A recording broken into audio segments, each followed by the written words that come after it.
29 বছর পর যদি একজন চলচ্চিত্র নায়কের বিচার হতে পারে, এই দেশের একজন বিশিষ্ট আলেমের দিন না, গোটা পৃথিবীর একজন রাহবার, একজন ইসলামের স্বর্ণ মানুষ, সেই আল্লামা দেলোয়ার হোসেন সাঈদী সাহেব, যার বক্তব্যে শুধু বাংলাদেশ না গোটা পৃথিবীর এমনকি হোয়াইট হাউসের সামনে থেকে অসংখ্য যুবক যুবতী ইসলামের ছায়াতলে তারা এসে কালেমা পড়ে দীক্ষিত হয়েছে, সেই আল্লামা দেলোয়ার হোসেন সাঈদী সাহেব আজকে কোন অপরাধে তাকে, কোন ষড়যন্ত্রে তাকে হত্যা করা হয়েছে, এ নিয়ে কিন্তু সরকার বাহাদুর বা কারোর কোনো মাথা ঘামা নয়। ডক্টর ইউনূস স্যারের কাছে আমাদের একান্ত নিবেদন, একান্ত অনুরোধ, একান্ত দাবি, আল্লামা দেলোয়ার হোসেন সাঈদী সাহেবের একটি বিচারের একটি প্রকৃত চিত্র উঠে নিয়ে আসুন।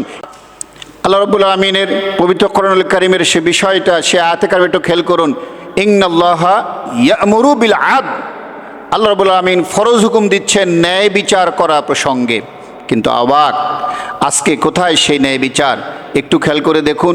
আমাদের এই শুধু বাংলাদেশের না, গোটা পৃথিবীর জন্য যিনি ইসলামের একটি অহংকার, সেই আল্লামা দেলোয়ার হোসেন সাঈদী, যিনি শুধু বাংলাদেশে না গোটা পৃথিবীময় যিনি ইসলামের দাওয়াত দিয়ে গোটা জিন্দিগি উনি শেষ করেছেন, সেই আল্লামা দেলোয়ার হোসেন সাঈদী হুজুরের, যার বক্তব্য শুনে বাংলাদেশ শুধু না গোটা পৃথিবীর অসংখ্য যুবক যুবতী নরনারী ইসলামের ছায়াতলে এসেছেন, অথচ সেই মানুষটাকে কিভাবে ষড়যন্ত্রমূলকভাবে তাকে হত্যা করা হলো, তাকে সেই অন্যায়ের বিচারটা আজকে পর্যন্ত আমরা পাইনি। সেজন্য আজকে আমাদের অন্তর্বর্তী সরকার, বিশেষ করে ডক্টর ইউনূস স্যারের কাছে আমাদের একান্ত নিবেদন, একান্ত অনুরোধ, একান্ত দাবি যে আপনি যত দ্রুত এই বিষয় আল্লামা দেলোয়ার হোসেন সাঈদী সাহেবের একটি বিচারের একটি প্রকৃত চিত্র উঠে নিয়ে আসুন, এবং যারা এর পিছনে ষড়যন্ত্রকারী দায়ী, এদের একটা সঠিক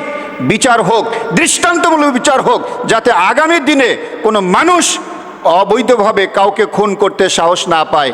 আমরা এই বিষয়ে একটি সুন্দর বিচারে প্রত্যাশা করতেছি। নইলে এই বাংলাদেশের ইসলামপ্রিয় তৌহিদি জনতা আর একবার জেগে উঠলে 24-এর মতো আরেকটি বার কিন্তু একটা বিরাট কাণ্ড ঘটে যায়। 29 বছর পর যদি একজন চলচ্চিত্র নায়কের বিচার হতে পারে, এই দেশের একজন বিশিষ্ট আলেমের দিন না, গোটা পৃথিবীর একজন যিনি বিশিষ্ট আলেমের দিন, একজন রাহবার, একজন ইসলামের স্বর্ণ মানুষ, যার বক্তব্যে শুধু বাংলাদেশ না গোটা পৃথিবীর এমনকি হোয়াইট হাউসের সামনে থেকে অসংখ্য যুবক যুবতী ইসলামের ছায়াতলে তারা এসে কালেমা পড়ে দীক্ষিত হয়েছে, সেই আল্লামা দেলোয়ার হোসেন সাঈদী সাহেব, যিনি গোটা জিন্দিগি ইসলামের জন্য দিয়ে গেলেন, সেই মানুষটার আজকে কোন অপরাধে তাকে, কোন ষড়যন্ত্রে তাকে হত্যা করা হয়েছে, এ নিয়ে কিন্তু সরকার বাহাদুর বা কারোর কোনো মাথা ঘামা নাই। কিন্তু মনে রাখতে হবে, টুডে অর টুমোরো, আজ হোক কাল হোক, এর কিন্তু বিচার একদিন হবেই হবে।